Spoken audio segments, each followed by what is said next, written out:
नमस्कार दोस्तों, शिक्षक शिक्षा और शिक्षण से रिलेटेड इस चैनल में आपका हार्दिक स्वागत है। दोस्तों, ये वीडियो बनाने का मेरा उद्देश्य बस यही है कि आप स्वयं से ही अपने कट ऑफ का निर्धारण करें और स्वयं ही संतुष्ट हो ले कि आपका इस बार बीपीएससी टीआरई 2 में सिलेक्शन होगा या नहीं।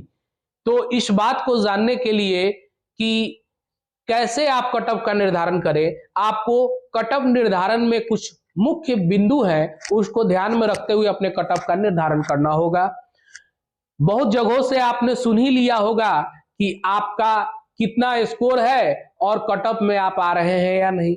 लेकिन एक बार खुद से भी कट ऑफ का निर्धारण कीजिए, क्योंकि परीक्षा की तैयारी जब इतनी मेहनत के साथ आपने की और परीक्षा दिया, अब जो आंसर की से आपने ये भी जान लिया है कि आपका जो मार्क्स है वो कितना आने जा रहा है। अब इसके आधार पर आप कट ऑफ का निर्धारण आप स्वयं से कीजिए और कट ऑफ के निर्धारण में किन किन बिंदुओं को ध्यान में रखना है, मैं उन्हीं बिंदुओं को आपसे शेयर करूंगा। तो समझ लीजिए कि कट ऑफ क्या है। पहले तो कट ऑफ के बारे में एक बात समझ लीजिए, वह न्यूनतम अंक जिस पे किसी अभ्यर्थी का किसी पद पे चयन होता है, तो उस न्यूनतम अंक को हम लोग कट ऑफ बोलते हैं। अधिकतम पे मत जाइएगा, मैं बार बार बोल रहा हूं कि वह न्यूनतम अंक जिस पे किसी अभ्यर्थी का चयन किसी पद के लिए होता है, उस न्यूनतम अंक को हम लोग कट ऑफ बोलते हैं। अब देखिए, कट ऑफ के निर्धारण में किन किन बातों को ध्यान में रखना है। सबसे पहले आप ये समझ लीजिए कि आपके विषय के सीटों की संख्या कितनी है। ये 9, 10 और 6 to 8 वाले के लिए मैं ये वीडियो बनाया हूं खासकर। तो आपको ये जान लेना है कि आपके सब्जेक्ट में सीटों की संख्या कितनी है और उन सीटों के बनिस्पत कितने अभ्यर्थियों ने आवेदन किया है। जब आप सीटों की संख्या जान लेंगे, अभ्यर्थियों की संख्या जान लेंगे, तब आप ये जाने कि कितने अभ्यर्थियों ने ड्रॉप आउट किया परीक्षा, यानी परीक्षा में सम्मिलित नहीं हुए। तो जान लीजिए कि इस बार 20 से 25% अभ्यर्थियों ने परीक्षा ड्रॉप कर दिया है। तो ऐसे ही 1000 में अगर 20% ही ड्रॉप करते हैं तो लगभग 200 परीक्षार्थी जो है सो परीक्षा नहीं दिए, तो 800 ही परीक्षा दिए, यानी प्रति 1000 पर 800। अब 800 में से जान लीजिए कि 400 ऐसे परीक्षार्थी होते हैं जिनका पढ़ाई से दूर दूर तक कोई वास्ता नहीं होता। तो ऐसे 400 अभ्यर्थी ऐसे ही छट गए, बचे 400। तो जान लीजिए कि 400 में ऐसे अभ्यर्थी 10% होते हैं जिनका जो कट ऑफ होता है, मतलब उनका जो स्कोरिंग होता है वो काफी हाई होता है। मतलब 10 पर 400 का जब 10% जो होगा उनका स्कोरिंग काफी हाई होगा। तो वैसे अभ्यर्थी जो है वो 75 से लेकर के 85 तक स्कोर किए होंगे। ठीक है, तो 75 से 85 तक वो जो भी अभ्यर्थी होंगे उनकी संख्या 10% होगी और वो कहां जाएंगे? जनरल में जाएंगे। वो जनरल में जाएंगे और जनरल का कंपटीशन काफी टफ रहने वाला है। तो अब वो 10% जो सीटें होंगी वो जनरल में जाएंगी, क्योंकि उनका जो स्कोरिंग है वो काफी हाई है। अब देखिए कि वहां उस तरीके से चले गए तो बचा कितना? जान लीजिए कि 60 से लेकर के 70% जो है वो 15% के करीब में होते हैं स्टूडेंट।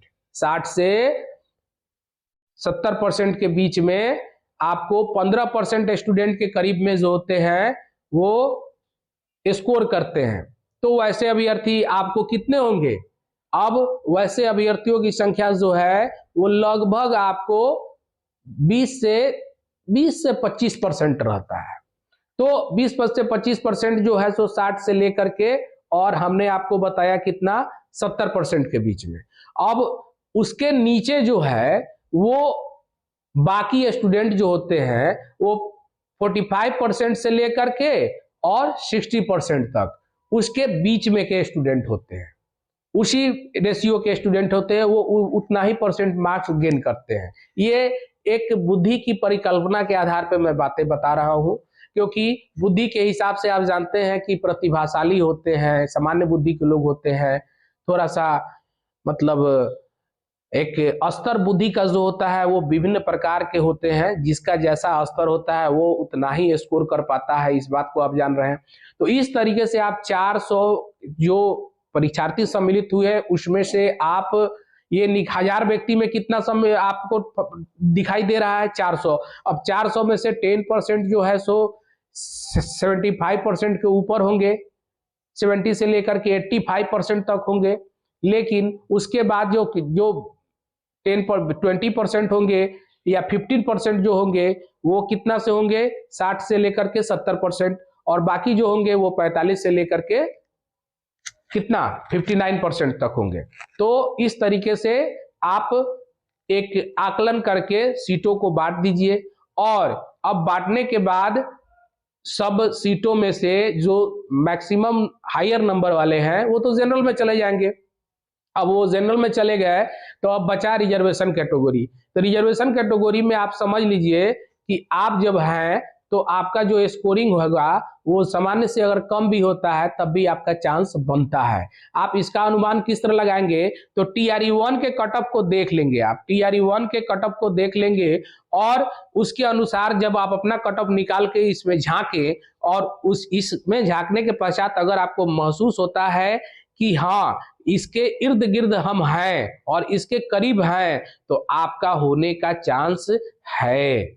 मैं बस इतना ही कह रहा हूं कि TRE1 के कट ऑफ को देख लेंगे और इसके इर्द गिर्द अगर आपको मैंने जितनी बातें बोली उसके अनुसार आपने अगर आप कट ऑफ का निर्धारण किया खुद का स्वयं का, तो आप ये महसूस कर लेंगे स्वयं से ही कि आपका इस बार TRE2 में सिलेक्शन होने जा रहा है या नहीं। तो ये थी मेरी बातें। आशा करते हैं कि आपको पसंद आया होगा और आप स्वयं से एक बार कट ऑफ का निर्धारण जरूर करेंगे। अगर ये वीडियो आपको पसंद आएगा तो आप हमें कमेंट जरूर कीजिएगा कि आपने जब कट ऑफ का निर्धारण किया तो आपको कैसा महसूस हुआ और आपका चयन हो रहा है या नहीं हो रहा है। ये आपका कॉन्फिडेंस ही आपको बताएगा और जब ये चीजें हो जाएं तो आपको काफी अच्छा महसूस होगा। और इसी के साथ ही मैं अपने वाणी को विराम देता हूं। थैंक यू, धन्यवाद।